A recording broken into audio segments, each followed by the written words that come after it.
¿Cómo están? Les doy nuevamente la bienvenida a los que ya partieron la semana pasada y a los que no también, que se unen a esta nueva charla en estos ciclos formativos. ¿Cómo están? Bueno, queremos saber de dónde nos están hablando y nos están viendo este miércoles de la tarde, así que si nos pueden contar por el chat de dónde son, de dónde nos están escribiendo, de dónde nos están viendo. Hola, desde Guatemala, desde Santiago. Hola Sofía, Yasna desde Arica, Temuco, Concepción, México. ¿Cómo han estado? Desde Santiago también, Mulchen, Yucatán, México. Estamos muy felices de tenerlos y tenerlas acá nuevamente. Hola Maxi, ¿cómo estás? Desde Córdoba, Argentina, Concepción, San Miguel, desde todas partes, todo Chile y el mundo.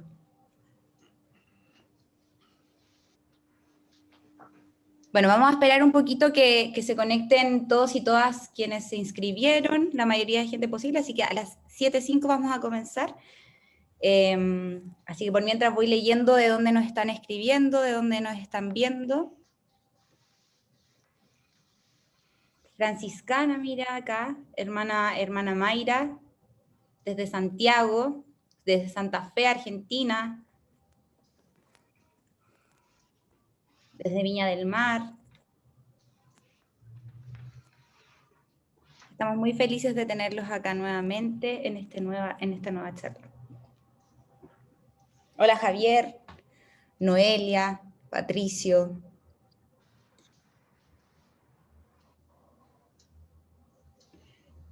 Ya.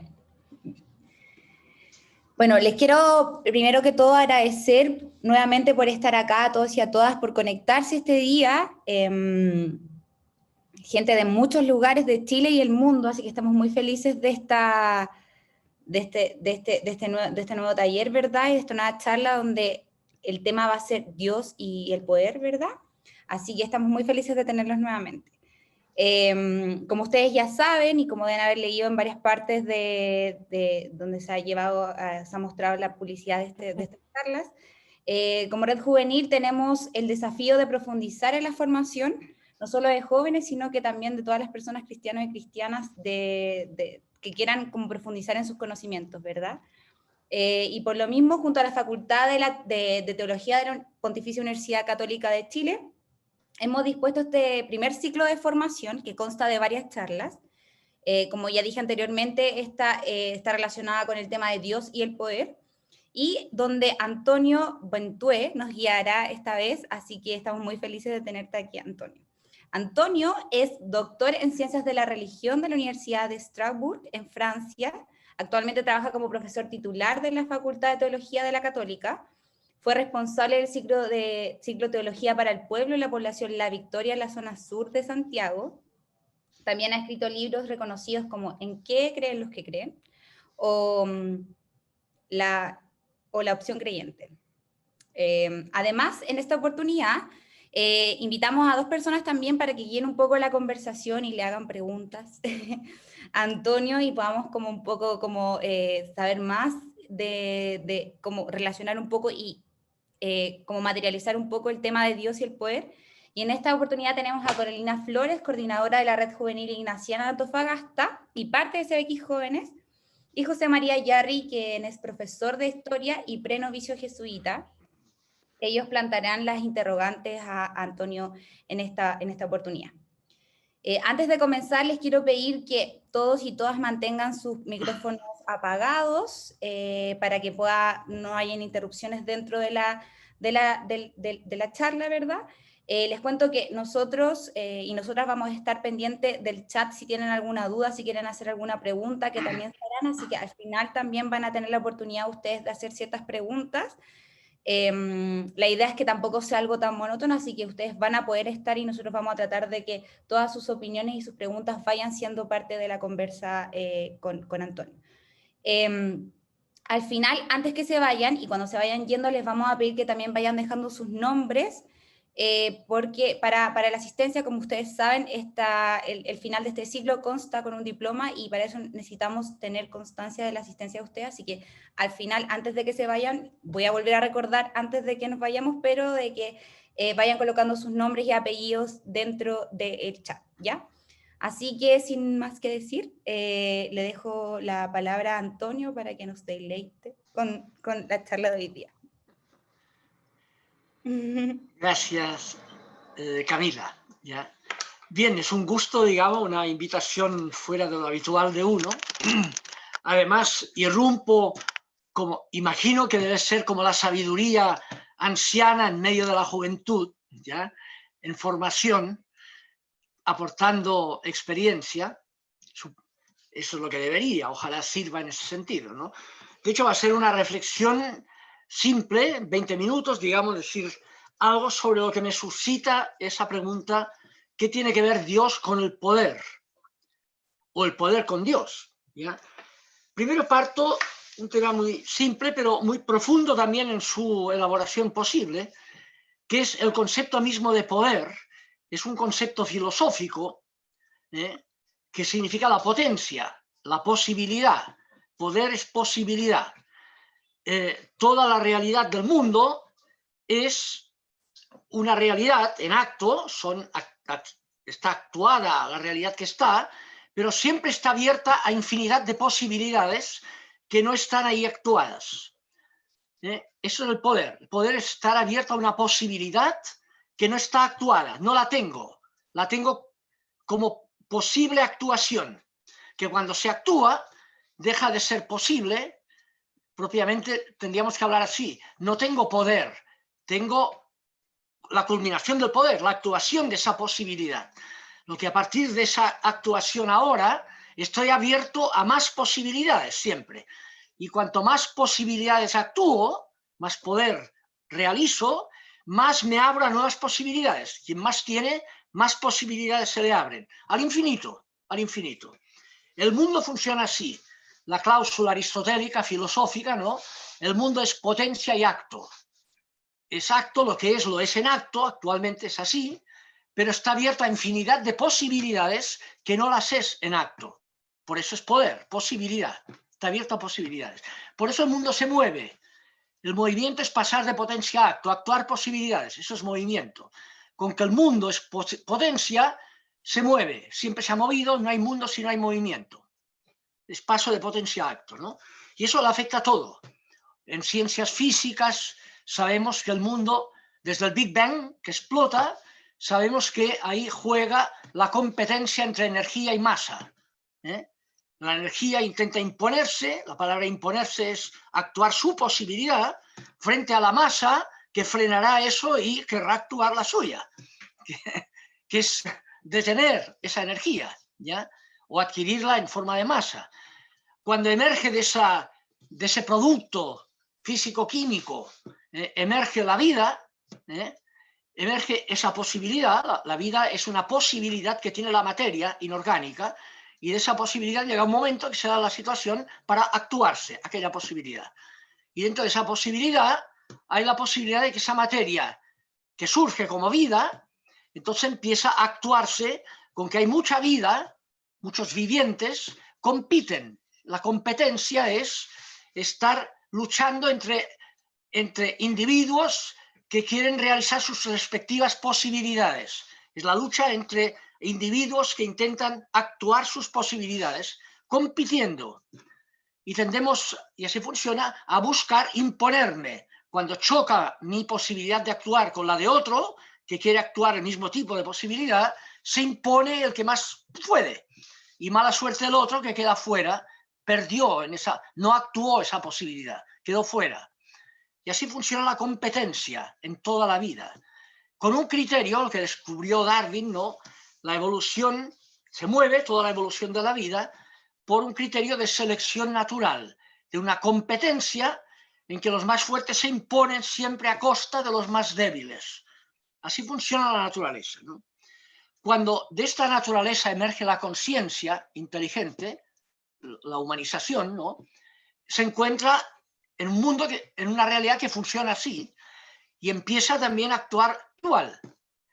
Todos entramos en la competencia ahora entre vivientes conscientes, y a veces elaboramos cultura, y en la cultura hay política y hay de todo, y entran en competencia los diversos productos de ese nuevo viviente, de esos nuevos vivientes, ¿no?, que producen, digamos, grupos de vivientes que producen naciones en competencia, los míos con los tuyos, religiones en competencia, y que se impone el más fuerte, guerras de religión, guerras internacionales, todo es competencia, porque viene de la naturaleza que funciona así, todo es competencia, todo, no hay nada que, y siempre se moverá, ya nunca se detiene, porque el mundo es potencia que busca actuarse, siempre.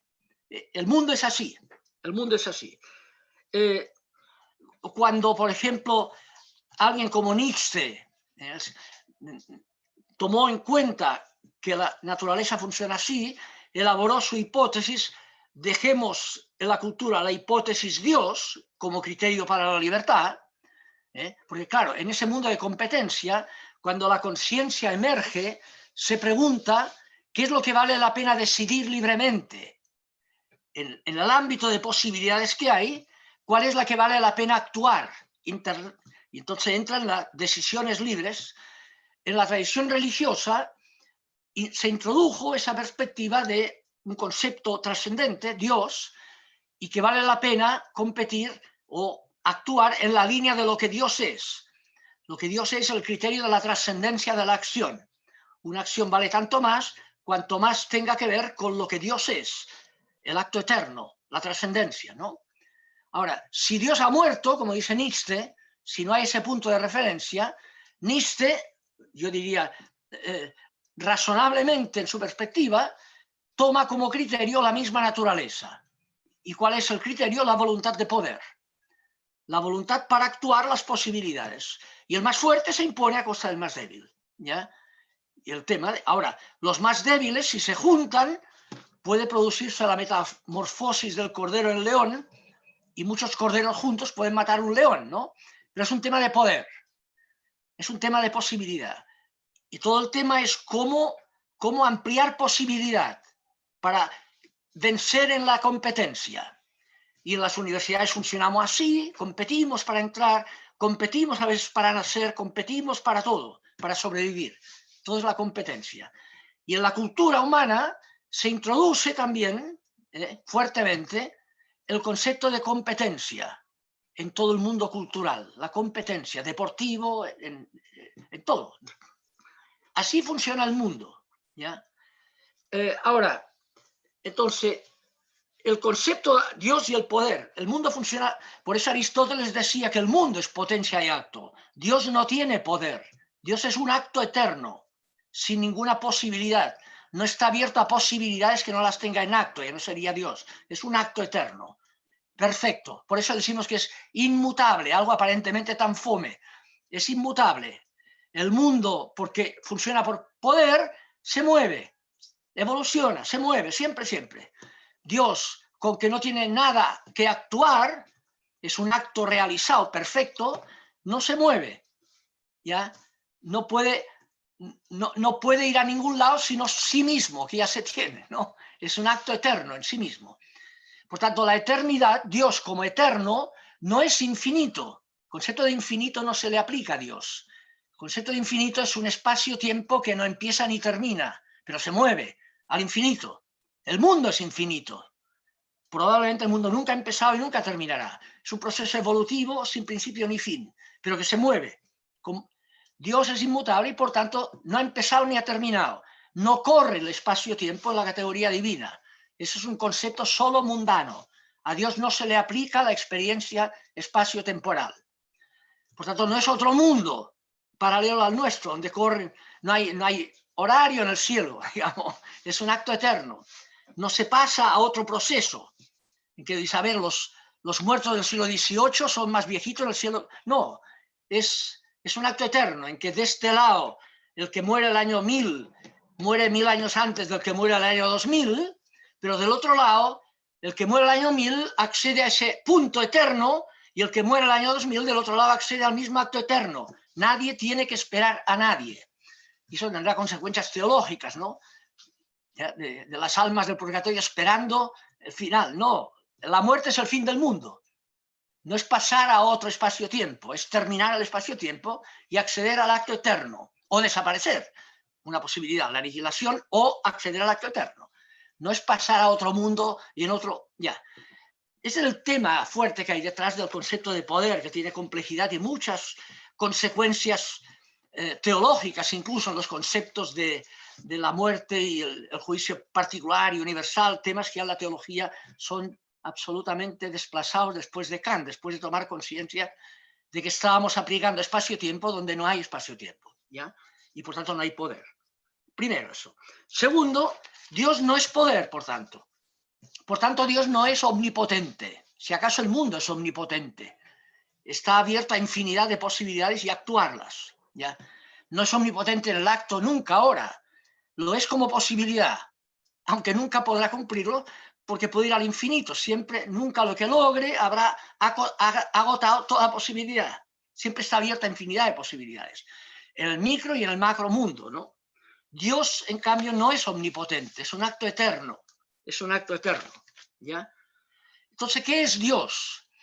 En la reflexión cristiana y la reflexión que produce ese tema de la tradición cristiana es que Dios propiamente es relación, no es poder. Dios es alteridad. Uno imagina la alteridad como un movimiento también. Dios no es yo-tú. Es un acto eterno, relacional. Por tanto, lo único trascendente, lo que vale, lo que tiene que ver con lo único que Dios es, con el absoluto divino, es la alteridad, no es el poder. Y ahí viene, por tanto, uno no vale tanto más cuanto más se impone en la competencia, a costa de los perdedores, claro, sino cuanto más relacional es, porque Dios es relación, no es poder.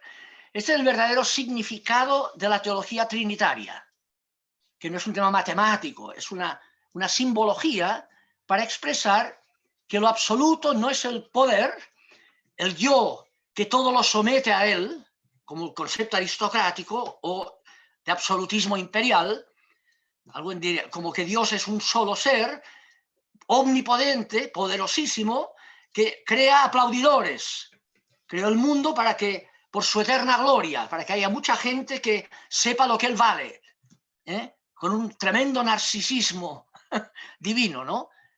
Lo hace todo por su eterna gloria, por su ombligo divino, ¿ya? Y crea el mundo para que descubra lo que él vale y por los siglos de los siglos aplaudiendo, viva Dios, y él contento de que haya tanta gente que sabe lo que vale. Eso lo haría yo, eso no lo hace Dios, por favor. Eso es demasiado condicionado por las experiencias espaciotemporales del mundo que se rige por competencia y por el valor de imponerse en la competencia. Dios, ese es el tema. Entonces el concepto trinitario revela que Dios es salida de sí mismo, eterna, al interior de sí mismo. Es relacional. Es relación padre, dicho en cultura patriarcal, obviamente. Relación padre-hijo, hijo-padre. Ese es su único espíritu. El espíritu de Dios es relacional, alteridad. Si Dios es eso, Dios no puede ser funcional a poderes mundanos. Eso es ir contra lo que Dios es pecar contra el primer mandamiento. Cuidado, es usar a Dios por vanidad. Cuidado con la religión. No usa la religión para ponerle agua bendita a los mismos intereses mundanos, ¿ya? Eso es usar a Dios por vanidad, ¿ya? Porque Dios no es poder y por tanto no es un sacralizador del poder mundano, ¿ya? Que hace que el poder mundano, que se rige mundanamente por luchas de poder, por la competencia, sacraliza, le pone agua bendita a los ganadores, ¿ya? No, Dios es alteridad, yo-tú. En términos de relación Dios-criaturas, Dios-mundo, Dios es misericordia, la otra clave de lectura de lo mismo, porque Él en sí mismo es relación. Dios decide por lo absolutamente otro a sí mismo. Y lo más absolutamente otro es lo que llamamos el mísero, aquel por quien no conviene egocéntricamente decidir. Es un pobre tipo, no tiene nada que aportar. No ganas nada si decides por él, ni pierdes nada si no decides por él. No tiene ningún poder de represalia tampoco. Pues bien, Dios decide por los pobres, Dios decide por la periferia, no por el centro. En lo cual muestra que Dios no es poder, ni sacralizador del poder, sino que Dios es misericordia. Y por tanto Dios es una realidad que interpela a la conciencia a tomar como criterio de la libertad la misericordia y no el poder. ¿Me explico? Superando los narcisismos y la tendencia que viene de la naturaleza, del origen de chimpancé que hay en todos nosotros, ¿no? De selección natural, de creer que valgo más cuanto más me impongo a los demás. Ese es un tema, en eso demuestra el mundo que no es Dios. El mundo, no es Dios. Es lo absolutamente otro con respecto a Dios. ¿Ya? Y por tanto, si el mundo es solo mundo, capaz que en sí mismo sea intrascendente, sea más o menos, haga infinidad de cosas, pero que en definitiva todo haya sido por nada. ¿Ya? Y al menos el planeta y el Sol estamos ya de bajada, estamos en 5.000 millones de años de vida y parece que le queda otro tanto. Para los astrónomos no es nada, ligerito. Todo lo que hayan hecho o no hecho los terrícolas habrá sido por nada. Habrá dado lo mismo haber sido Teresa de Calcuta que la Raquel Argandoña. Todo habrá sido por nada. Cuestión de gustos, de voluntarismos. ¿Ya? ¿Entiende? Ese es un riesgo real. El riesgo real de cuál es el criterio, qué es lo que vale la pena decidir para que tenga alguna trascendencia lo que decidas. O da lo mismo. Nietzsche dirá, decide en la línea de la voluntad de poder. Vale más el que más se impone. Nietzsche tomará eso y matará 6 millones de judíos con la misma razón con que un tiburón se come 6 millones de sardinas. Es cuestión de poder. Y mala suerte ser sardina nomás. ¿No? Traspasamos eso a la cultura a veces y seguimos en esa línea. El criterio tácito de que vale más uno cuanto más se impone a los demás, en todos los niveles. Y viene una reflexión, dice, ¿no será muy narcisista? ¿No será una proyección del propio narcisismo esa pretensión? ¿No será un producto mundano, obviamente? Y obviamente, ¿qué es eso? Y viene esta lectura revelatoria, como quieran llamarlo, la tradición nuestra cristiana, de que Dios es amor gratuito. Eso lo tiene el judaísmo, lean Éxodo 34, 6, ¿no? Cuando le presenta a Moisés esa teofanía, dice, yo soy el que estoy ahí. ¿Y qué es ese que está ahí? Yo soy acogedor, raham, dice el hebreo. Soy seno materno. La primera carta de presentación es madre. Y yo soy raham, seno materno. ¿Ya? Después yo soy gen, traducido en griego por haris. Yo soy amor gratuito, sin referencia egocéntrica. Tercero, yo soy geset, misericordia. Sean misericordiosos porque Dios es misericordia, dirá Lucas. Gesed, sean hasidim porque Dios es Gesed, ¿no? Después soy lento a la cólera, paciente, muy paciente. Y después soy fiel, amén. Soy fiel a lo que soy, digamos.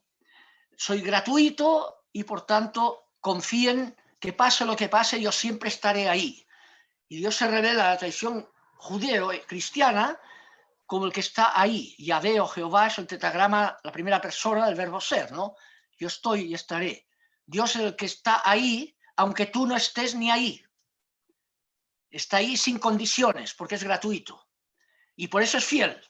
Porque es fiel, no depende de lo que Él es, su gratuidad, de lo que tú hagas o no hagas. Está ahí, aunque tú no estés ni ahí. No son las obras las que merecen la gracia.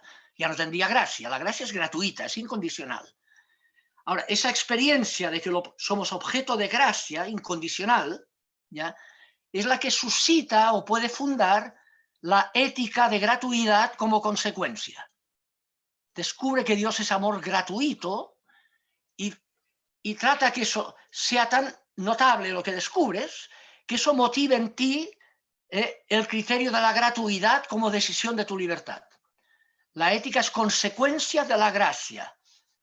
Si alguien tiene como criterio de Dios que Dios es poder, obviamente suscitará éticas de poder. Uno vale tanto más cuanto más poder logra a costa de quien sea. Y usamos a Dios en función de garantizar poderes mundanos, económicos, políticos, ni que sean eclesiásticos, ¿no? Ese tema, ¿no? Pero eso es usar el nombre de Dios por vanidad, es aquello de la segunda tentación de Cristo en Mateo y Lucas, ¿no? Que lo lleva el Satán, el tentador, arriba del pináculo del templo y le dice, tírate abajo, exhibe poder, vendrán los angelitos, oye, un milagrito así, y tienes todos los votos asegurados. No seas tonto, exhibe poder, que es lo que vale. Y Jesús, ¿qué hace? No tentarás al Señor tu Dios.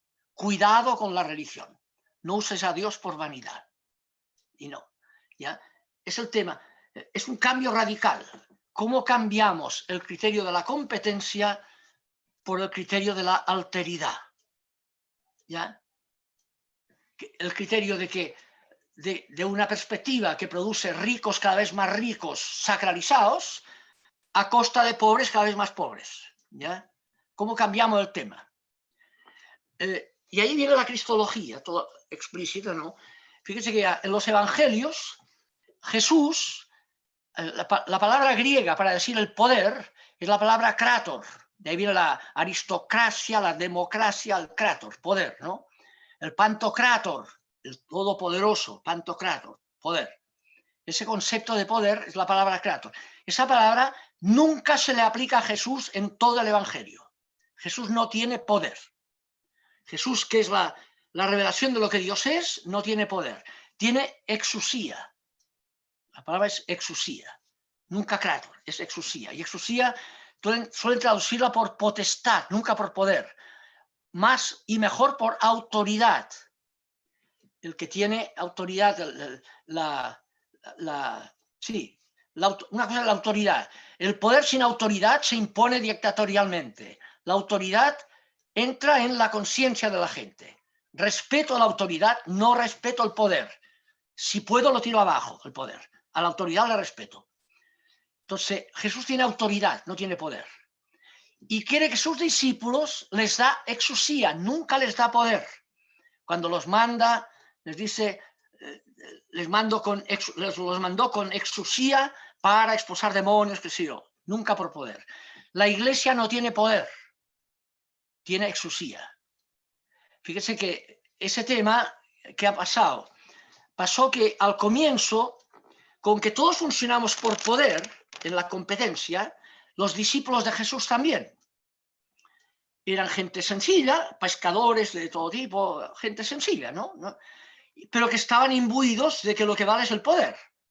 Y en su contexto cultural esperaban que cuando irrumpiera el Mesías, que sería poderoso como lo había sido David, que ni Goliat se lo había podido con él, así sería el Mesías, fíjate que ese Mesías impondría el poder mesiánico y él creyeron que Jesús era ese Mesías esperado y mira por dónde les tocó la polla gol, digamos. Los había elegido como la camarilla cercana al Mesías, que cuando mostrara el poder que tenía, repartiría cargos. Y la parentela se ilusionó, primero los parientes, hay peleas, primero los parientes, antes que Pedro, que no es pariente. ¿Quién será? Y aquel texto, entonces Jesús los para en un momento determinado y les dice, mira, los reyes de este mundo funcionan así. No será así entre ustedes. El que quiera ser el primero ha de ser el último y servidor de todos. Ahí sale la palabra diaconía, servicio. Y cuando manda a sus discípulos, a los 72, según Lucas, los manda con exusía, con poder servicial. ¿Eso qué marcó? Eso está en Jesús. Cuando muere Jesús crucificado, los discípulos que esperaban repartos de poder hasta Getsemaní, y cuando vienen a tomar preso a Jesús, esperando que él era el Mesías y que bajo el poncho tenía la espada mesiánica, esperan la irrupción mesiánica, y empieza la resistencia. Ahora viene el momento de la guerra mesiánica, sino ahora ¿cuándo? No lo quiero interrumpir, pero le quedan 3 minutos ya para que vaya como cerrando la idea. Cierro con esto. Le voy a colocar una pregunta que va muy atingente con lo que usted está hablando, como si podría precisar cuál es la palabra que traducimos como autoridad. Exusía, palabra griega, exusía, tal como suena, ¿no? Pero ven, bueno, Getsemaní ocurre eso, viene un momento y se dan cuenta de eso, Jesús le cura la orejita al otro y se deja llevar preso, y viene la decepción, se mandan todos cambiar. Los tres sinópticos coinciden que de los suyos, cuando matan a Jesús no había nadie, solo algunas mujeres se lo miraban de lejos. Solo Juan dirá que había un discípulo que fue y llevó a la mamá. Los 1 contra 3 ganan 3 históricamente. Hubo una decepción total. Y ahí viene la reacción. ¿Cómo reaccionaron? ¿Qué les pasó a esos discípulos? Que huidos todos, de repente aparecen y no hay Sanedrín que los pare, esto es un imperio romano que los pare. ¿Qué araña les picó? Descubrieron que lo que vale es la misericordia y no el poder. Y que la resurrección, Dios le dio la razón a Jesús, resucitándolo, por aquello por lo cual lo habían condenado a muerte. De manera que todo aquel que enfrente su vida en la línea en que Jesús la enfrentó y por la cual lo condenaron a muerte, tiene razón aunque lo maten por ello. Y marca la iglesia martirial, 300 años. Martirial. Hasta que viene, sobre todo Teodosio, 380, se da cuenta, pucha, esta gente que antes perseguían, los mataban a miles, ¿no? Decio, Diocleciano. Constantino hace un decreto de tolerancia nomás y viene Teodosio en el año 380, el decreto de Tesalónica, que dice esto vale la pena aprovecharlo para el imperio y convierte el cristianismo en la religión oficial del imperio romano y echó a perder el cristianismo original. Lo convirtió en una religión de poder. Y estamos todavía pagando las consecuencias de Teodosio, que tiene la culpa de la iglesia, ¿entienden? Hubo reacciones. La primera reacción, ¿cuál fue? El monaquismo. En el mismo siglo IV hubo un grupo de gente que dijo, no, así no. Y se va al desierto a vivir las bienaventuranzas, el feliz de los pobres, etc. No acepta entrar en la competencia de poder. Francisco de Asís, lo mismo. Y Teresa de Calcuta y Carlos de Foucault y el Papa actual hace lo que puede en la misma línea, ¿no? Recuperar la iglesia de la misericordia y no del poder, que es un pegote acumulado en 2000 años. La mundanización de la iglesia, poniéndole agua bendita, pecando contra el primer mandamiento, con el riesgo de usar a Dios en función de intereses egocéntricos de poder y con abusos de poder, con la chiva sacral. Ese es el tema, el problema gordo que hay, ¿no? Entonces hay que redescubrir el verdadero cristianismo de Jesús, el Evangelio. No será así entre ustedes, ¿no? El lavatorio de pies de Juan, que hace lo mismo en su perspectiva. Si no aprendes esto, papa, le dice a Pedro, no puedes ser papa. Has de aprender que el poder, que el tener autoridad tú es para servir, no para dominar. Y por tanto, y termino con esto. El Vaticano II, después de siglos del poder eclesiástico, papal sobre todo, con 3 tiaras y todo, ¿verdad? Con los súbditos de la iglesia era el papa, más encima infalible, una especie de abuso, absolutismo de poder, ajeno totalmente al evangelio original, ¿ya? Viene el Vaticano II y quiere recuperar la raíz. Y recuperándola, en Constitución Lumen Gentium sobre qué es la iglesia, que fue lo más debatido, lo más significativo quizá, dice no, el debate, primero qué es la iglesia, querían poner, primero la iglesia es lo que entiende la gente, la iglesia es el papa, los obispos, ahí está la iglesia, donde hay la jerarquía y el poder. Dice no, esa es la iglesia de Constantino, de Teodosio. La iglesia primero es pueblo de Dios, es alteridad, de hermanos iguales y hermanas iguales, cuyo símbolo es el bautismo. Y el primer capítulo de Lumen Gentium es, primero la iglesia es, aquel tema, remite a Jesucristo, es la iglesia de Jesucristo, el primer capítulo, digamos, que la iglesia es el veloty, es como un sacramento, no es un sacramento, quien ve a la iglesia y su visibilidad no ve a Dios, depende, ¿ya? Depende, porque la iglesia no es sacramento, es veluti, como un sacramento. Y por tanto el criterio de visibilidad es la visibilidad del Jesús de los evangelios, no la visibilidad de la iglesia. La iglesia se perjudica en su sacramentalidad cuanto más se aparta de la visibilidad del Jesús tal como aparece en los evangelios. Es sacramento segundo, no primero. Primero la iglesia es sacramento, el primer capítulo de Lumen Gentium es ese correctivo. Segundo capítulo, entonces dirá, y primero, en la línea de lo que es Jesús y lo que él quería, la iglesia es pueblo de Dios, no es jerarquía. Y tercer capítulo está la jerarquía, es un sacramento de servicio, el orden, no de poder. Y lean el catecismo cuando reparte los sacramentos, 2 sacramentos de iniciación, 3, bautismo, Eucaristía, confirmación, 2 de penitencia y santa unción, y 2 de servicio, orden y matrimonio. Matrimonio no es patriarcal tampoco, son iguales, hermanos iguales, equidad matrimonial, sacramento de servicio, no de poder, junto con el orden, que es sacramento de servicio, no de poder. Cómo aterrizar eso a la práctica es tarea de todos nosotros. Perfecto, muchas gracias, Antonio. Entonces vamos ahora con Carolina. Sí, Carolina. Sí. Muchas gracias, Cami. Bueno, muchas gracias. Antes que sigas, les digo a todos y a todas las que nos están escuchando que si pueden colocar en la opción arriba de vista, en speaker o hablante, para que puedan vernos a nosotros. Eso. Muchas gracias. Listo. Puedes seguir, Carita. Gracias. Bueno, muchas gracias por la presentación también del profesor. Creo que quedan varias reflexiones e ideas resonando en el interior y también dando vueltas. Nuestra idea ahora es poder hacer un pequeño comentario para dar pase a las preguntas y ver cómo también vamos concretizando esta idea de Dios y poder también desde nuestra propia experiencia como jóvenes y en el rol que nos ha tocado desenvolver.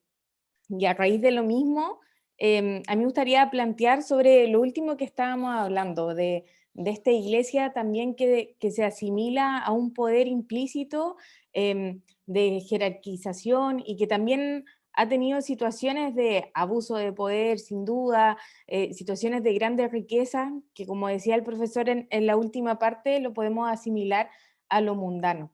Y cómo esto también se va vinculando con distintas conversiones que nosotros estamos viviendo. Precisamente en el mundo ignaciano nosotros estamos conmemorando los 500 años de la conversión de San Ignacio de Loyola. Y a raíz de lo mismo, me hace sentido poder revisar la historia que nosotros estamos teniendo desde nuestro propio evangelio. Como decía el profesor, nosotros teníamos esta idea de Mesías, de un gran poderoso, estábamos esperando un rey, pero sin duda su finalización no es en esta idea de quién gana una batalla, sino que es quien muere finalmente en la cruz, quien muere también vulnerable, quien muere solo. Y ahí uno empieza a decir, entonces, ¿de dónde surge nuestra idea de poder en esta iglesia de hoy?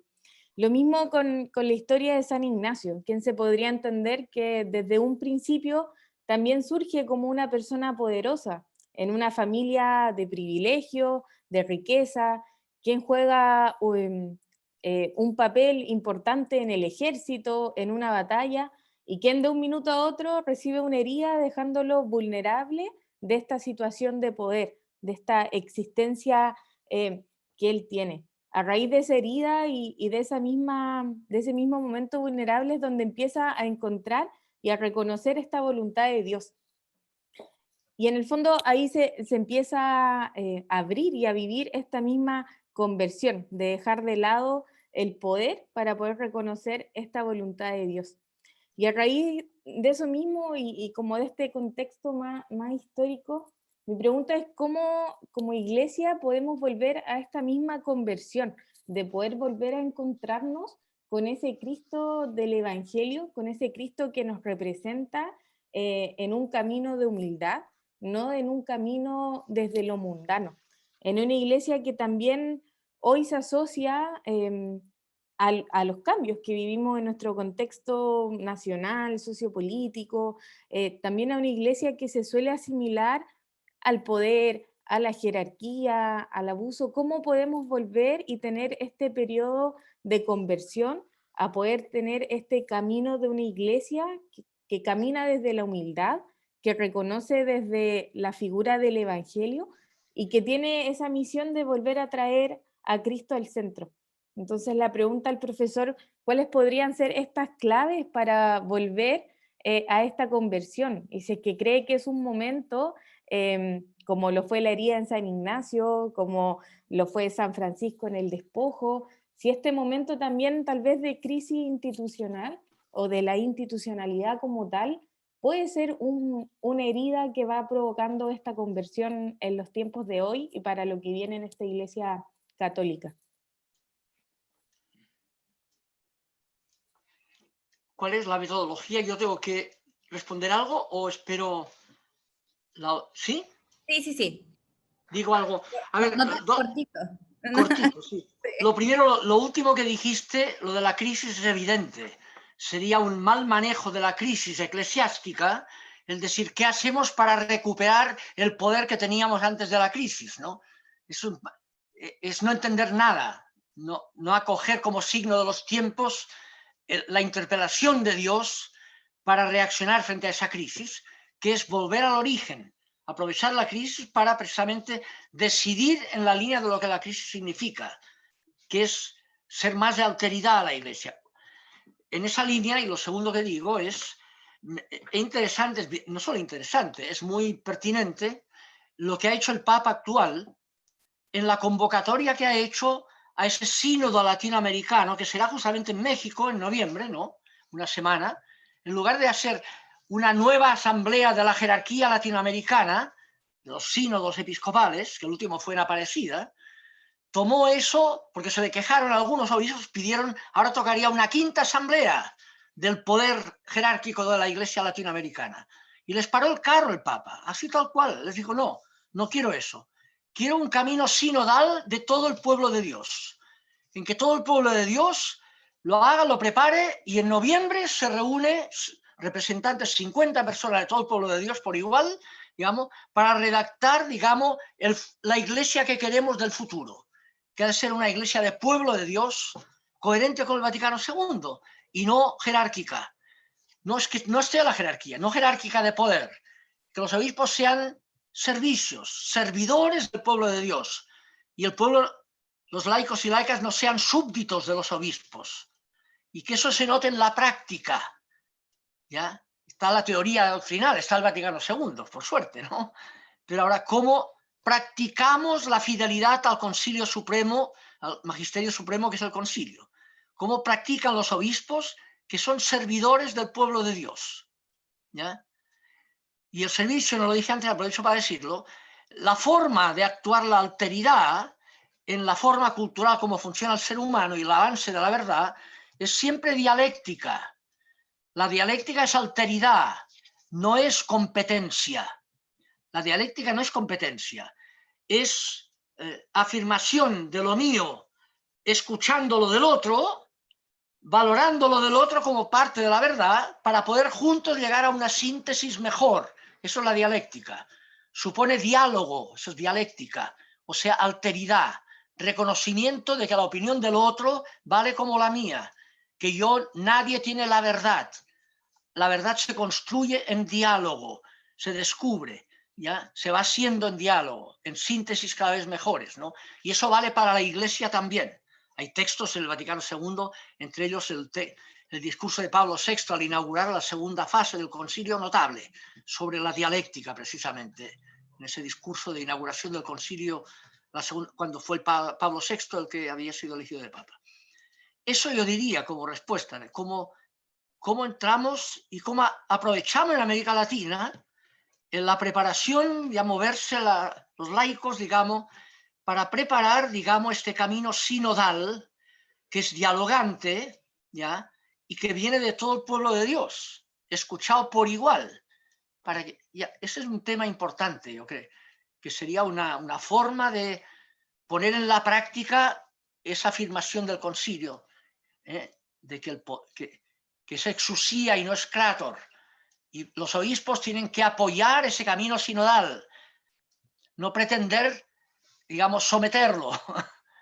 Ese es un tema que es un riesgo. Los obispos están acostumbrados a mandar nomás, no a dialogar. Y eso implica una conversión del episcopado al diálogo, a saber dialogar.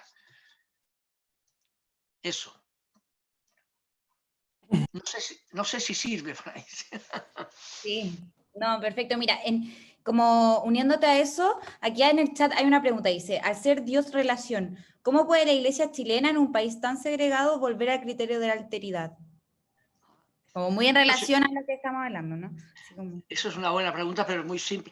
Es decir, yo encuentro, me da pena en la Iglesia actual, en un momento en que tenemos una crisis tal de falta de transparencia y de poderes, que ya todo el mundo, nadie se fía de ningún representante de autoridad civil y política ni militar, todo está transparentado, la falacia que hay detrás. Era el momento en que la Iglesia pudiera tener mostrar la alteridad. Y desgraciadamente reventó también todo el tema del poder de la Iglesia, de manera que la dejó callada. La Iglesia no puede decir nada, la Iglesia institucional. ¿Entienden? Ha perdido la autoridad moral por culpa del poder y del abuso de poder en Chile. Y se ven las encuestas también, ¿no? No sé en cuánto estará ahora, ¿no? Pero no creo que esté tan peor como los senadores, del 2% o 8%, pero está por ahí, ¿no? Entonces es un tema gordo. Y la salida de eso del Papa actual es un camino de salida. Es el camino real creído por los obispos de abrir al diálogo, de dar pie, digamos, a ese servicio de un pueblo de Dios, dialogando con él realmente, sin ninguna pretensión de autoridad para imponerse, de mandamiento, ¿no? Ahí hay un tema importante, ¿no? Que uno encuentra faltar ahora. Todo el mundo se queja, bueno, y la Iglesia no dice nada, pasan cosas o no y ahí estamos, ¿entiendes? En tiempos antiguos, de repente siempre la Iglesia decía algo, incluso en Perú ha habido la Iglesia jerárquica tiene todavía una autoridad moral especial, ¿no? Pero aquí ha quedado, y eso que hay gente buena, supongo, ¿no? Quizás está callada porque asume la humildad de saber sufrido el desprestigio, de esa herida que decía pero bueno, ese es un tema, ¿eh? La Iglesia tiene que ir por la humildad, por el reconocimiento, digamos, profundizar, como decía muy bien de San Ignacio, ¿no? El silencio del herido, para convertirse, a partir de esa experiencia, convertirse a lo que es la alteridad verdadera, ¿no? La relación, la misericordia, digamos, y tomar distancia del poder. Ya. Ahora le vamos a dar la palabra entonces a José María para que pueda también hacer sus preguntas al profesor. Muchas gracias, Camila. También sumarme a los agradecimientos por la exposición del profesor, creo que es súper interesante y muy atingente también al momento que estamos viviendo.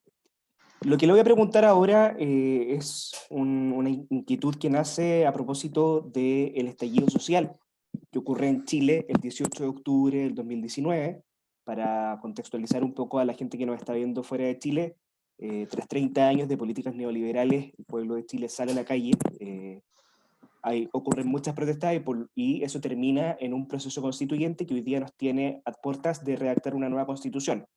También este último año han habido protestas grandes en Colombia y en Brasil, y esa ventana de oportunidad que se abre con las personas que están, digamos, cansadas precisamente del poder institucional, de cómo se ha operado, de cómo ha excluido históricamente a muchos sectores de la sociedad, también es un riesgo de, digamos, reemplazar el poder por el poder. Entonces, estaba leyendo y John Sobrino, teólogo jesuita, decía que no hay que despertar solamente el sueño del dogmatismo, sino que hay que despertar el sueño de la inhumanidad. Yo creo que ese ha sido uno de los problemas, si me permite, profesor, el diagnóstico más grandes quizá de la historia de la humanidad, pero ahora lo podemos ver más exacerbado en América Latina. Y eso ha pasado, creo que, porque se ha perdido o no ha habido una cultura y una solidaridad que nace de una relación efectiva, pero también afectiva con los sectores excluidos. Finalmente, una falta de promoción humana y muchas movilizaciones a lo largo de Chile y a lo largo de América Latina y el mundo que demandan, con distintos lenguajes, con distintos símbolos, una cultura del encuentro. Entonces, finalmente, hay un descontento con la cultura de la competencia, con la lógica de este poder opresor, que nos va quizá haciendo mirar un poco el cristianismo primitivo. Usted mencionaba la época de los mártires. Yo puedo también mencionar, por ejemplo, lo que significaba la comunidad de bienes en las primeras comunidades cristianas, y finalmente es una lógica de la misericordia y la comunidad que pasa por una relación experiencial con las personas. Entonces, ¿cómo cree usted que este nuevo proceso político en Chile, en América Latina y en el mundo nos da una oportunidad de crear una conciencia de alteridad y de relación? Eso es, muchas gracias. Sí, está muy... Eso que decía el jesuita, de que el riesgo de que el poder, la eliminación del poder produzca un nuevo abuso de poder, es un riesgo real de la historia. Es el tema de las utopías, ¿no? Las utopías modernas se derrumban por el abuso de poder, ¿no? El cambio. Y siempre hay eso. Por ejemplo, a nivel de lectura teológica o eclesial, por ejemplo, Juan XXIII leyó en su encíclica Pacem in Terris, por primera vez salió el concepto de signo de los tiempos, o sea, un acontecimiento temporal leído como presencia indicativa del Espíritu de Dios. Eso significa signo de los tiempos, que es eso que ocurre en el tiempo, ese acontecimiento. Se juega ahí algo en lo que está presente el Espíritu de Dios, suscitando las tomas de conciencia que producen ese acontecimiento, ¿no? Y introduce por primera vez Juan XXIII como signo de los tiempos la Revolución Francesa, que es un antecedente del Chile cambió del 18 o 19 de octubre, ¿no? Es una, y lo lee con la clave teológica del signo de los tiempos.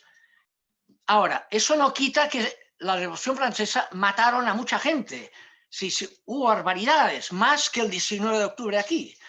Pero eso no quita que en medio de la ambigüedad propia del mundo, el Espíritu de Dios esté presente en las tomas de conciencia para suscitar un salto cualitativo. ¿Me explico? Producido gracias a esa dialéctica del cambio que produce mal, obviamente, ¿no? Todos, siempre ha sido así, ¿no? Ahora, ¿qué ocurrió? Se produjo la Revolución Francesa, de allá vendrán los derechos humanos y su declaración más tarde, en la Segunda República, ¿no? Los derechos humanos, ¿ya? Que el primer derecho humano, el primer artículo de los 30 que hay es todos somos iguales, ¿ya? Tú es como yo, ¿ya? Bastaría eso para tener la Constitución. Si se aplicara eso realmente, todo lo demás es consecuencia de eso. No se necesita nada más. Es lo mismo que Jesús dice, mira, toda la ley y los profetas se reducen a amarás a Dios con todo tu corazón, es decir, tomarás como criterio lo que Dios significa y eso te llevará a amar al prójimo como a ti mismo. En esto se reduce toda la ley, todos los profetas. Todas las leyes deben ser consecuencia de eso, aplicación de eso. ¿Ya? Todo. Y ese es el tema que está... Ahora, ¿qué puede ocurrir? Y por eso la conciencia tiene que estar alerta, para evitar caer en que lo que vale es la imposición, el ganar en la competencia de la lucha de poder, ¿ya? Que es lo que puede echar a perder lo que pasa en Nicaragua, lo que ha pasado en Nicaragua, también en El Salvador ahora, es que de la revolución contra los abusos de Somoza, salió nuevos Somozas, solo que eran guerrilleros contra Somoza. Estamos en la misma situación.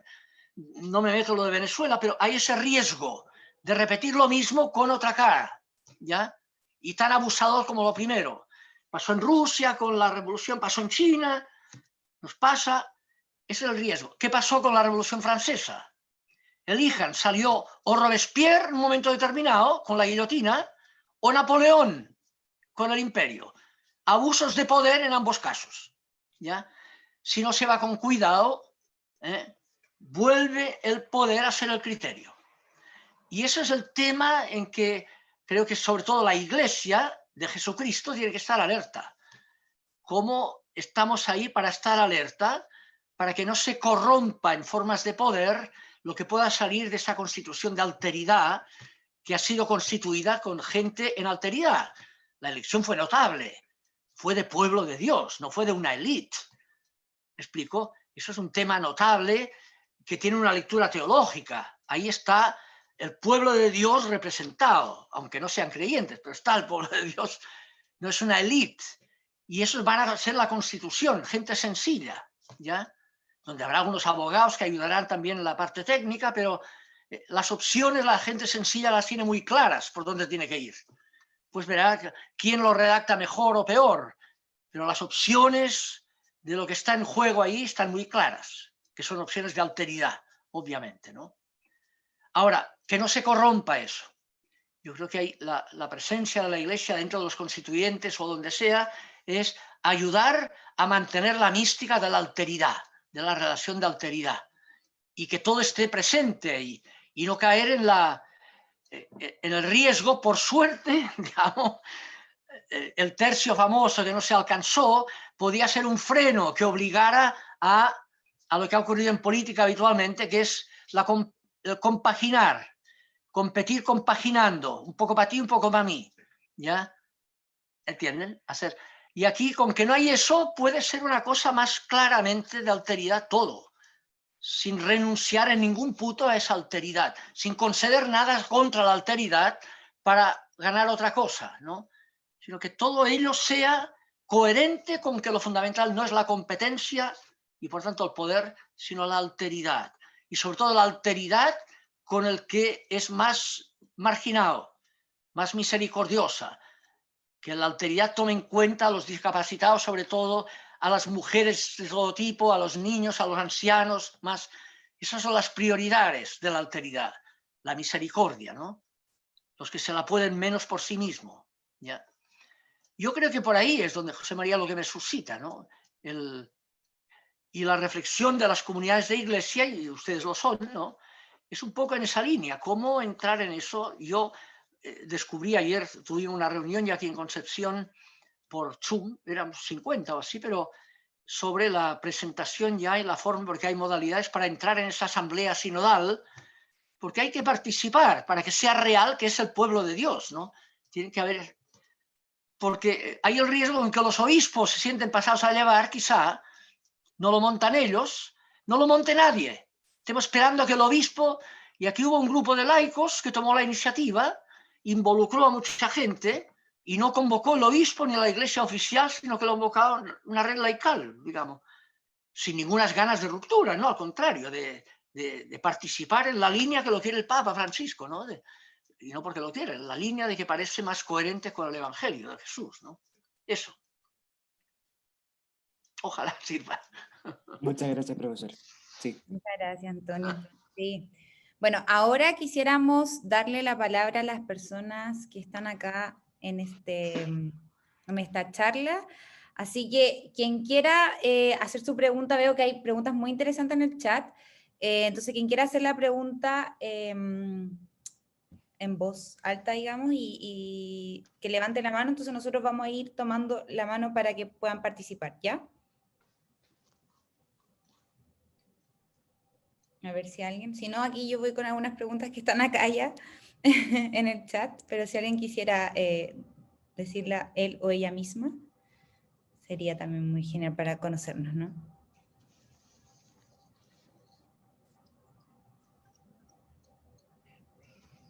Bueno, voy con una que está acá, que es la última, de Francisco Álvarez. De hecho dice, ¿cómo la iglesia como pueblo de Dios asume un rol político manteniendo la alteridad y una relación recíproca y no caer en las dinámicas de poder? Eso pregunta Francisco Álvarez. Yo diría lo mismo, yendo a sus raíces, ¿no? Sus raíces del Evangelio es el tema de la... O sea, cuando la primera comunidad supera el susto, la crisis de poder, esperaban el poder eclesiástico, diríamos, el poder mesiánico repartido. Recuerden que hay una primera escisión ahí, es bien notable lo que ocurrió, que es como modelo, ¿no? Ocurre ahí primero ya que esperaba la comunidad eso y los zebedeos, los parientes, van a Jesús a decirle, bueno, cuando implantes el reino, primero la parentela, nepotismo total, primero la parentela. Y Jesús les para el carro y es cuando viene, no será así entre ustedes, así funciona la gente de este mundo, con nepotismos de poder, sino que el último ha de ser, el primero ha de ser el último y servidor de todos, ¿no? Ese es el tema.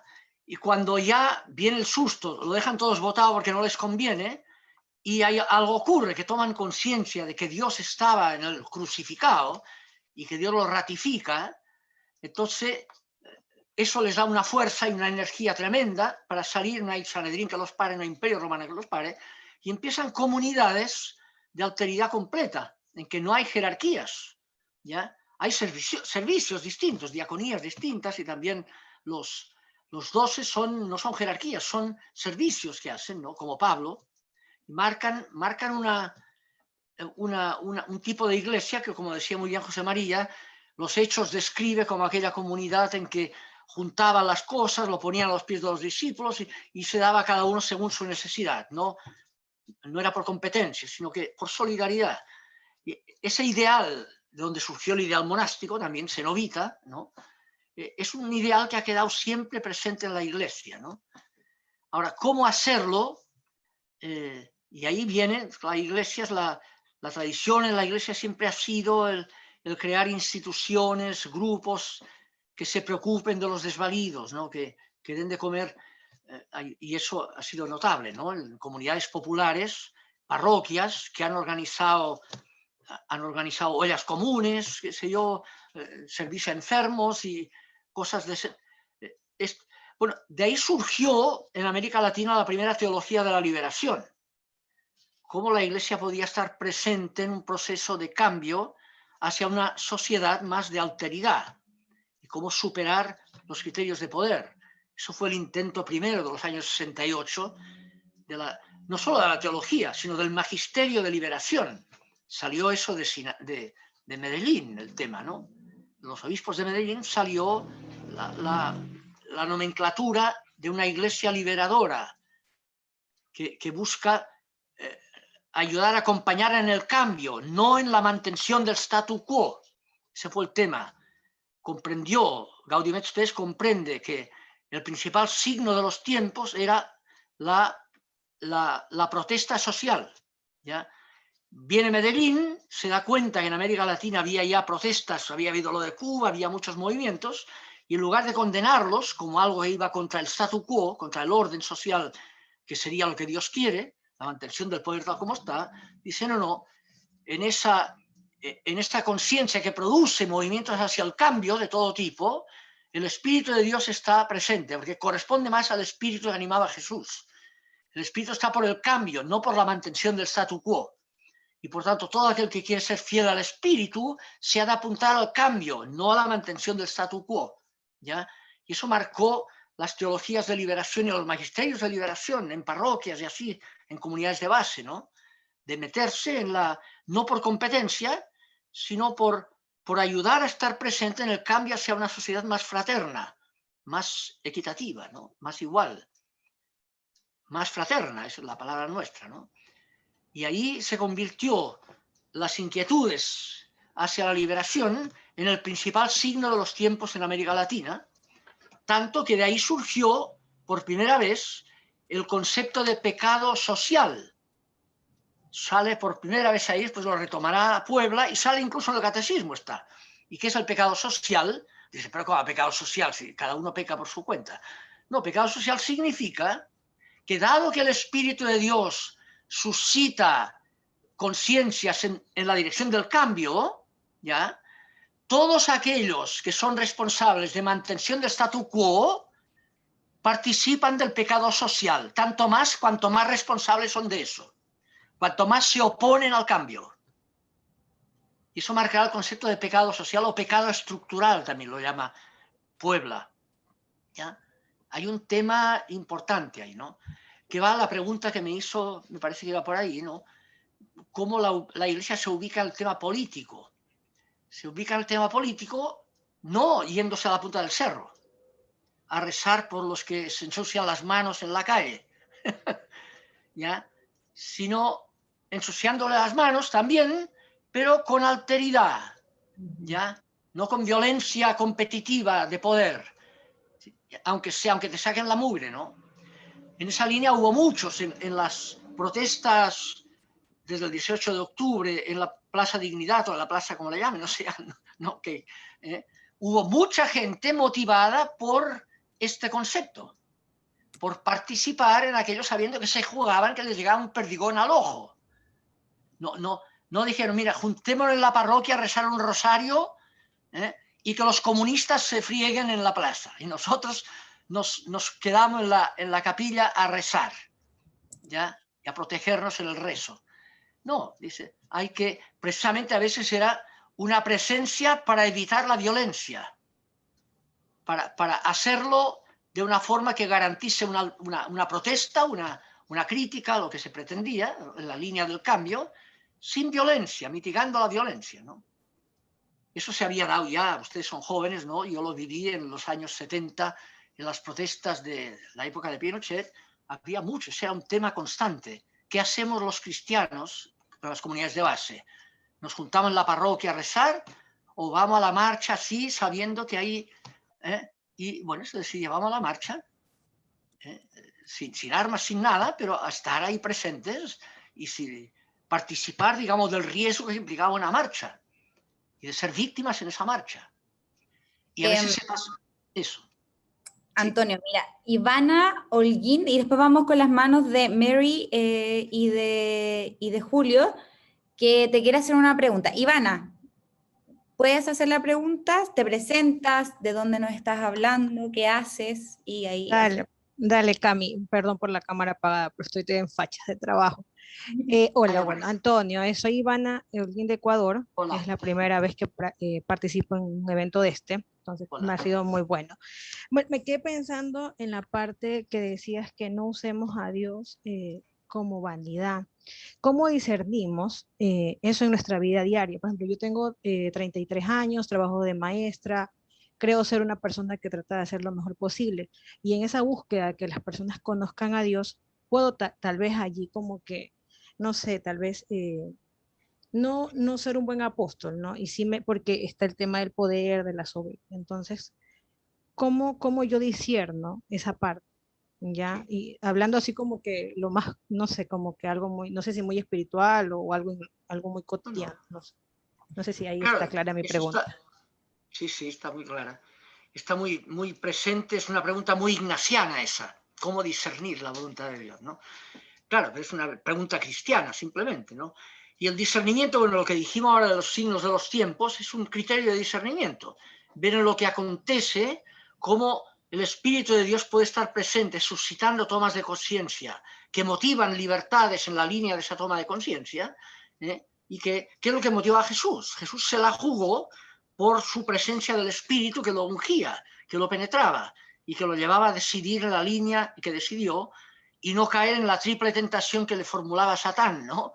La tentación del placer, no seas tonto, come, lo que vale es comer, las piedras, convierte piedras en pan. La tentación del poder, no seas tonto, exhibe poder. La segunda. Y la tentación de la riqueza, no seas tonto, si me adoras tendrás toda la riqueza que ves aquí debajo en el cerro, ¿no? Que eso es lo que vale. Los tres elementos que son los criterios del valor en la competencia. Incluso en el mundo nuestro usamos el concepto de desarrollo y subdesarrollo con esos tres criterios. ¿Por qué Estados Unidos es más desarrollado que la India? Porque lo pasan mejor y comen más Coca-Cola, porque tienen más poder, incluidas las bombas atómicas, y porque tienen más riqueza y en dólares. ¿Qué vas a comparar? ¿Me explico? Y a veces nos juntamos a ese criterio. Queremos ser un país desarrollado. O sea, que tenga más placer, más poder y más riqueza. Y eso es la mundanización. Por eso hay una carta, la primera carta de Juan, el capítulo 2, que dirá, no amen al mundo. Y dice ahí, precisa que entiende, no amen al mundo ni sus criterios, usan la palabra epicimia, ni sus concupiscencias traducen a veces, ¿no? ¿Cuáles son los criterios del mundo? Y los pone, son tres. El criterio de la carne, que es el placer, uno vale tanto más cuanto más placer tiene, cuyo prototipo primero es el sexo, ¿no? Cuanto más sexo, más vale la pena la vida. Ya. El del poder y el de la riqueza, la ambición de los ojos y la riqueza. Quien ama al mundo, eso pasa con el mundo. Solo quien hace la voluntad del Padre está en firme. Y la voluntad del Padre es precisamente la alteridad. Fíjense que en relación a eso está el capítulo 5 de Mateo, que es la forma positiva del cuarto. El cuarto son las tentaciones de Jesús. Placer, poder y riqueza. Y Jesús dice, no tentarás al Señor tu Dios. Ya. No son placer, poder y riqueza los criterios por los que vale más la pena mi vida y lo que decido. Y viene el capítulo 5, lo pone en positivo. Felices frente a la pretensión del mundo de que lo que vale es el placer, con lo que sea, felices los que lo pasan mal, felices los que pasan hambre, pasan sed, lloran, los puros. Ya. Frente a la pretensión que es el poder, felices los que no tienen poder, felices los mansos, los pacíficos y los perseguidos. Y frente a la pretensión que es la riqueza, felices los pobres. Es el mundo al revés. ¿Ya? ¿Eso qué significa? ¿Masoquismo? No. Significa conciencia lúcida. Toma conciencia de lo que significa el reino de Dios, en Mateo 5, ¿no? El reino de Dios, que es que Dios es alteridad, que lo que vale es la alteridad, y a la luz de eso relativizarás placer, poder y riqueza. Valdrá en la medida que tiene relación con una alteridad mayor, con una mejor convivencia. ¿Ya? ¿Me explico? No es una demonización de placer, poder y riqueza, no es el dualismo, eso es malo, es pecado, no, es relativización. Eso vale en la medida que realmente tenga relación con la alteridad, con la misericordia.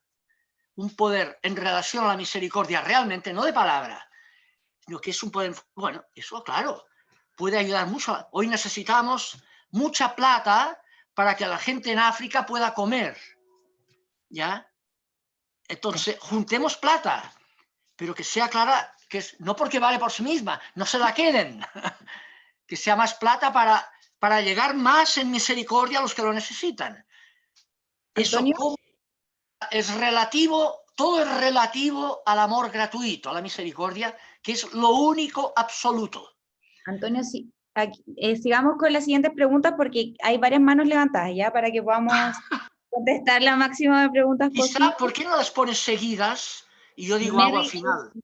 Merry Unquizar. Es que para que cada uno y cada una pueda presentarse, Ya, dar su nombre, dónde viene, ¿no es? Sí. Ya. Mary o Buenas Mary, tardes. no sé, Mary. Berry. Sí, Mary. ¿De bueno, dónde primero nos hablas? de Maipú, trabajo Hogar de Cristo, y me da mucho gusto saludar a don Antonio porque primera carrera que hice fue Pedagogía en Religión y fue uno de mis maestros. Así que, pero después estudié Trabajo Social. Mi pregunta va un poco en la línea y como de algún modo también recogiendo lo que ya se ha ido señalando, y que va un poco en cuestión a los procesos formativos y evaluativos que viven el clérigo. En este caso, los sacerdotes son formados ya sea en seminarios o en la universidad. Entonces, ¿qué brechas se producen ahí en términos de los conceptos que usted releva? Y después, ¿cómo se bajan a la práctica? Porque, por ejemplo, un estudiante que no asimila ciertos contenidos no aprueba ciertas asignaturas, ¿ya? Y no puede de algún modo titularse después. Entonces, frente a conceptos tan relevantes como del poder y cómo se debe ejercer este poder en la práctica cotidiana, a mí me queda cuestionando eso y por eso también es la pregunta, ¿qué habría que revisar de los procesos formativos y evaluativos del clérigo? A propósito también de que veo hoy día una noticia que la Iglesia nuevamente, en la conferencia, salta a poner en tela de juicio esta noticia del día de ayer, del matrimonio igualitario, entonces como lo hizo en los años 90, que pone pauta. Entonces, ¿qué está pasando ahí? ¿Cuál es la brecha que se produce? Sí. Así que un gusto en saludarlo, don Antonio. Muy gracias. Antonio, mira, voy a hacer que hagan todas las preguntas y así para que después tú termines y las contestes, ¿ya? Julio, que también tiene la mano, lo mismo, que te presentes, de dónde nos estás hablando y cuál es tu pregunta. Bueno, hola a todos y a todas. Gracias, profesor, por la exposición. Yo soy de Valparaíso, pertenezco a la CDX en Valparaíso y soy kinesiólogo. Profesor, quisiera preguntarle su opinión con respecto al ministerio petrino, ¿cierto? Considerando que puede ser uno de los mayores obstáculos en cuanto a su concepción latina, ¿cierto?, de no ser considerado como un primado o más allá del primado entre iguales, y a la vez la gran virtud. Esto en consideración con las categorías que realiza Max Weber, ¿cierto?, sobre los tipos de dominación. Max Weber hace relación, ¿cierto?, a 3 tipos de dominación esenciales, ¿cierto? Uno de corte legal, otro de corte tradicional, ¿cierto?, y otro de corte carismático. Pero en particular sostiene, ¿cierto?, que los 2 primeros son estables en el tiempo y ayudan a que las instituciones se puedan mantener. Y el tercero, que es de corte carismático, muy similar a nuestro orden postmoderno, ¿cierto?, más vinculado a las emociones, ¿cierto?, que desprecia un poquito la razón, es más inestable. Es evidente, ¿cierto?, de que para que la Iglesia se haya mantenido en el tiempo, más allá de la narrativa de la protección del Espíritu Santo, ¿cierto?, ha recurrido a mecanismos de autoritarismo evidente y los sigue manteniendo. ¿Es posible, bajo su juicio, que la Iglesia Católica persista sin la figura del Papa como se entiende hoy? Y de cambiar aquello, de apuntar, por ejemplo, a una iglesia de carácter más sinodal, ¿cierto?, o de carácter nodular, como algunos postulan, en una suerte de volverse más protestante, ¿cierto?, con el espíritu de la modernidad, su cauce natural ¿no sería incluso llegar a un ateísmo? Dado que el ateísmo está como germen en el corazón de la cristiandad. Usted bien lo señalaba, usted mencionaba un elemento que me quedó dando vuelta.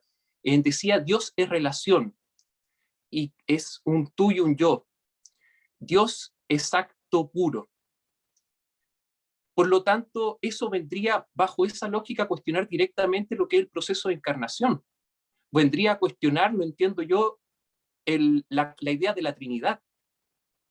¿Cómo puede ser un hombre Dios? Entonces, bajo ese concepto, ¿cierto?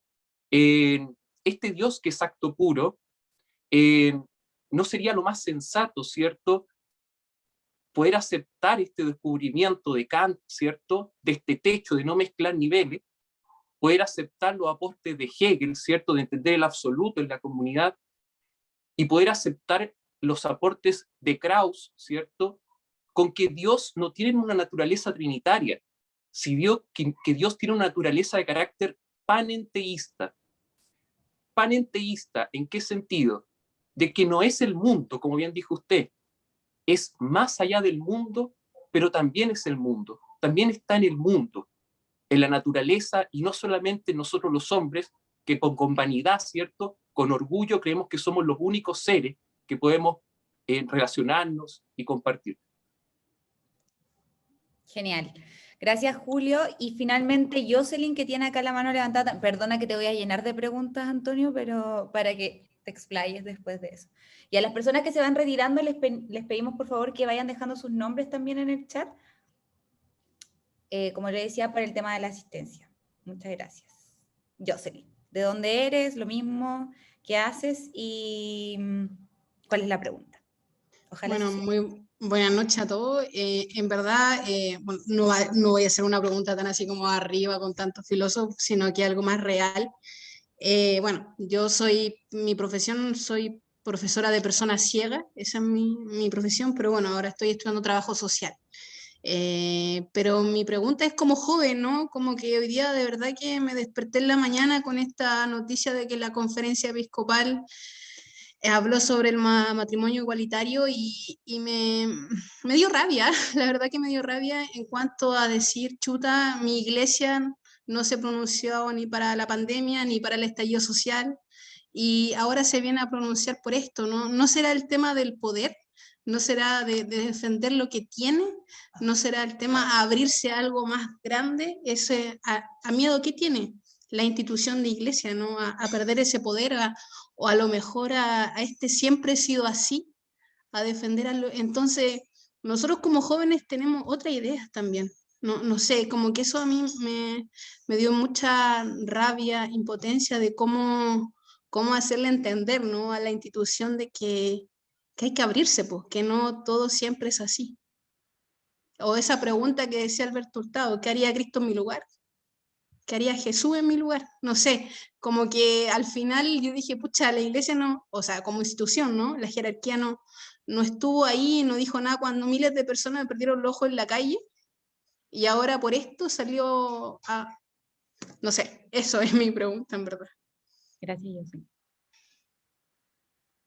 Ya, ahora le dejamos la palabra a Antonio para que responda a todas estas preguntas lo más sucinto posible, por favor, para que podamos terminar a las 8:30. Si no, te dejamos 7 minutos, 5 minutos así a lo más para que puedas responder de manera clara las preguntas. Estás muteado, te voy a desmutear, a ver. Antonio, tienes el micrófono apagado. Ahora, parto por la última, ¿no? Es evidente, yo no la había oído, pero preveía que podía ocurrir, ¿no? Tenemos una iglesia falta de diálogo, sin autoridad moral, de manera que me da más pena que rabia lo que ha ocurrido, ¿no? Porque le hace más daño que beneficio, no aporta nada a la sociedad y cae más en su autoridad moral. No tiene autoridad moral para decir esas cosas ahora. Eso es una primera cosa, como impresión primera. Junto con eso, claro, me sorprendió lo de Piñera, porque Piñera obviamente ahora tiene un frente, le sale la política al revés, tiene un frente opuesto también por ese lado, tiene la iglesia en contra más encima, ahora ya no lo apoya nadie. De los suyos, ¿entiende? Está aislado total, digamos. Era un riesgo enorme hacer eso Piñera, que va contra lo que significa su postura ideológica, lo ha hecho para disimular, para evitar otras cosas, le ha salido tiro por la culata, es peor. Los obispos han caído en la trampa y han hecho una declaración que no sirve para nada. Las comunidades de base, la iglesia, el pueblo de Dios, no, por suerte, es claro que la jerarquía no es la iglesia. La iglesia la constituye todo el pueblo de Dios. Tanto la opinión de los obispos es respetable, como la de todos los demás, pero no constituyen la opinión de la iglesia.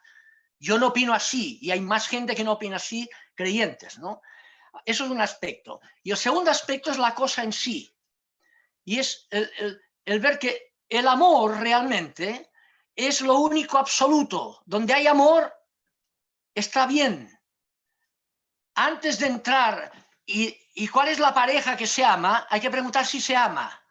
Si se ama una pareja de 2 hombres o 2 mujeres, y se ama realmente, que es alteridad lo que hay ahí, que no es mero uso del otro o mero moda, qué sé yo, que hay amor, eso vale.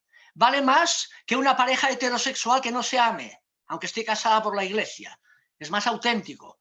Dios es amor. Donde hay amor está Dios, ¿ya? Sea como se da en contextos distintos, y cada día se da más así. A la iglesia tiene una tradición legal en ese sentido que mantiene aquello sin plantearse de que lo primero que hay que preguntar no es de qué sexo son los 2 que se aman, sino si se aman. Y si se aman, vale, va bien. Lo otro es segundo, ¿ya? Y habrá que ver en qué condiciones y por qué, pero es un tema así. Ese es el tema primero, ¿no? Que es coherente con... Dios es amor, lo único absoluto es el amor. Todo lo demás es relativo a eso. No absoluticen lo que es relativo, que es una relatividad cultural, que está cambiando y que ligerito la cultura tendrá otra evidencia cultural que no es ya la que corresponde a lo que han hecho los obispos. Eso es lo primero. Lo anterior, sobre el tema más amplio de Valparaíso, ¿no?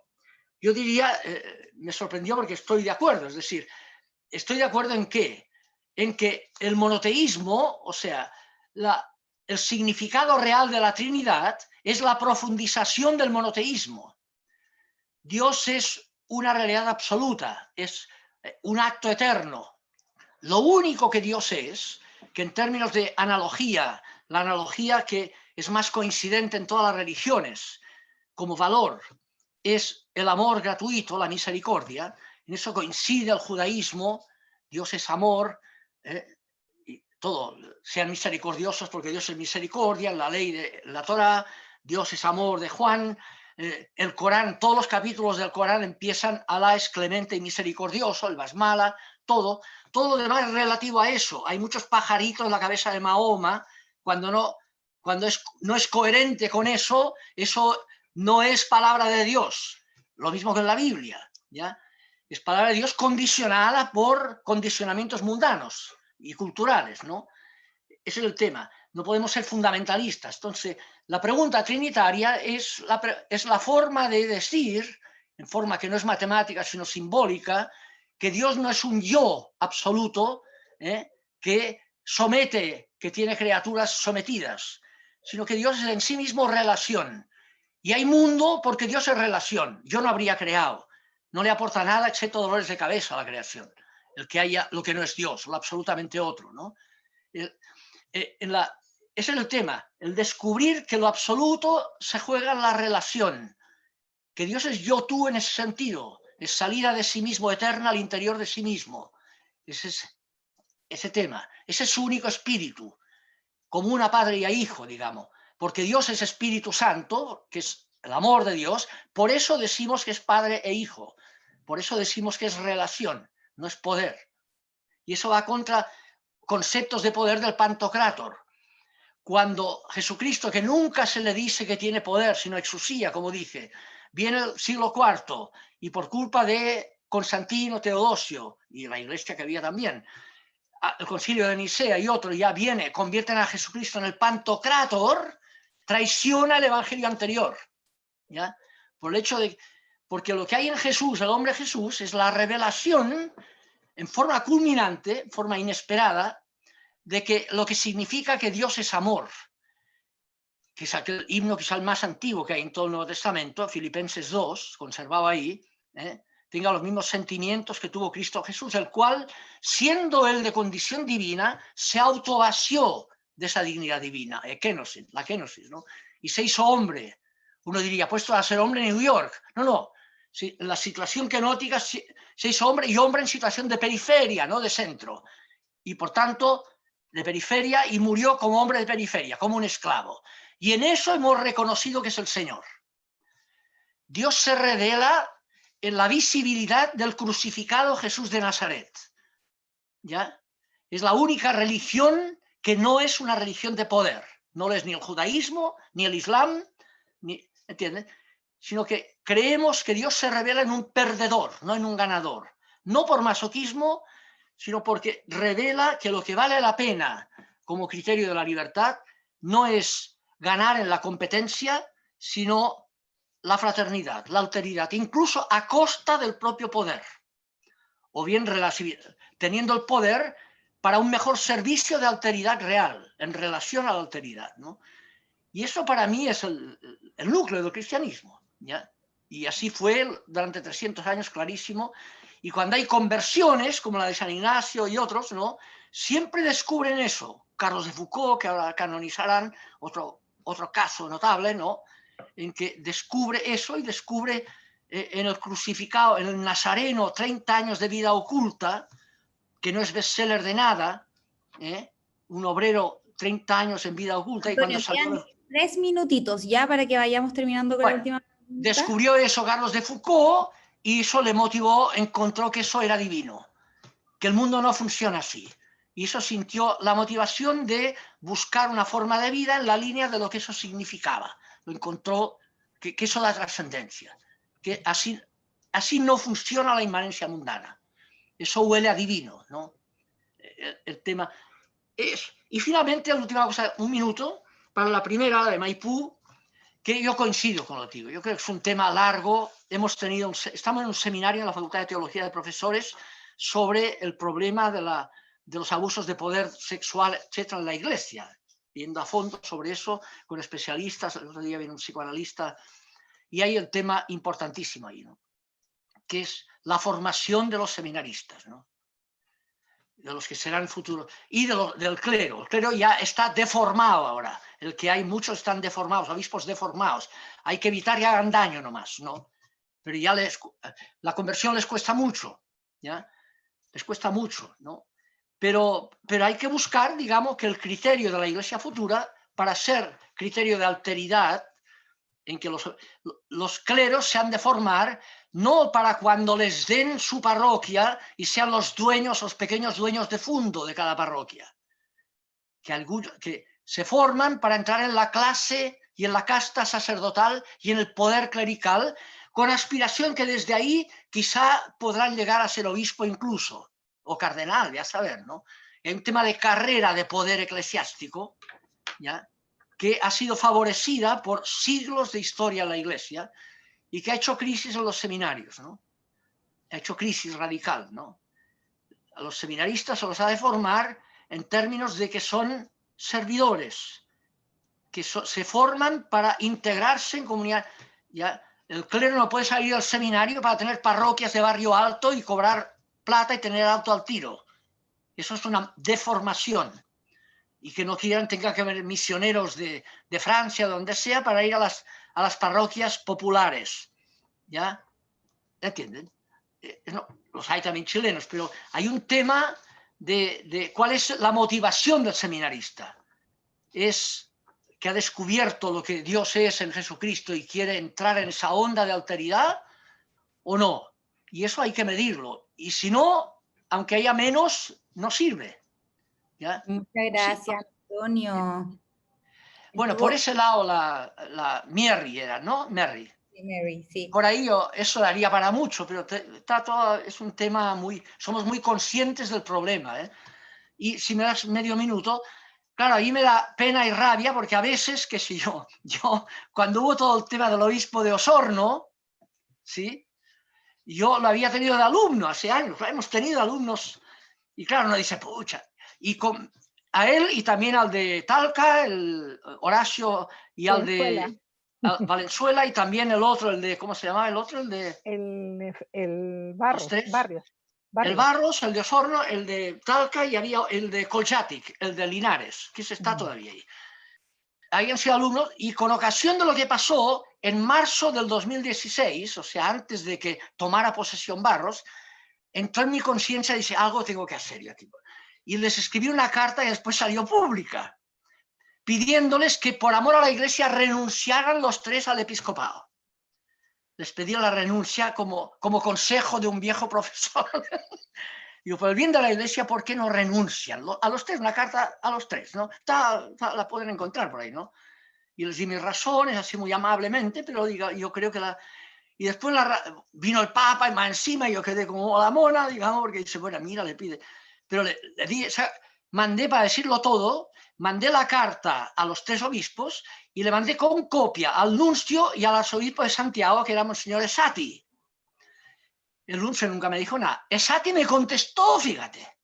Y me contestó poniéndose de mi lado. Y tengo la carta.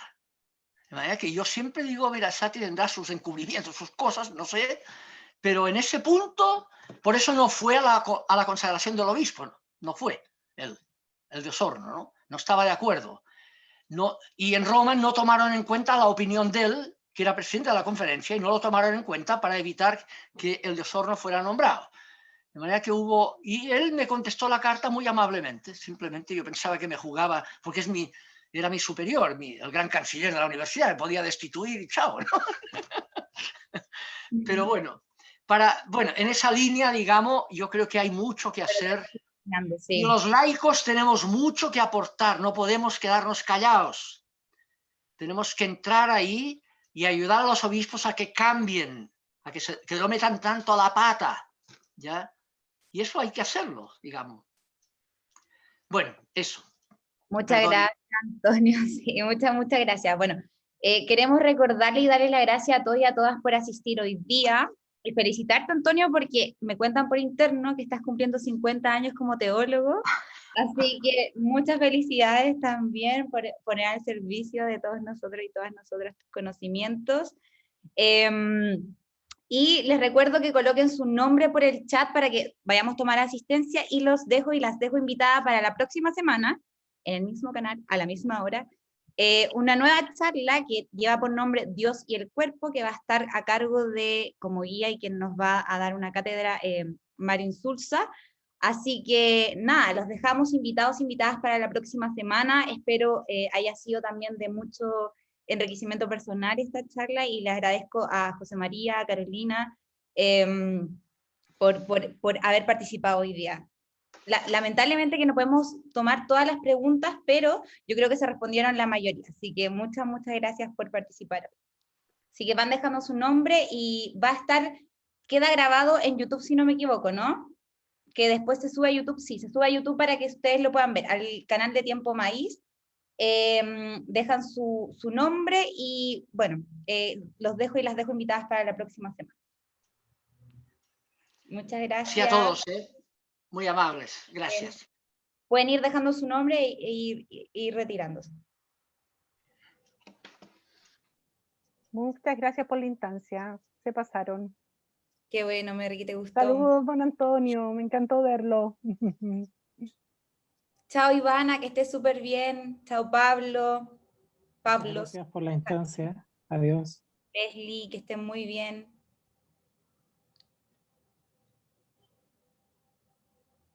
Chao, José.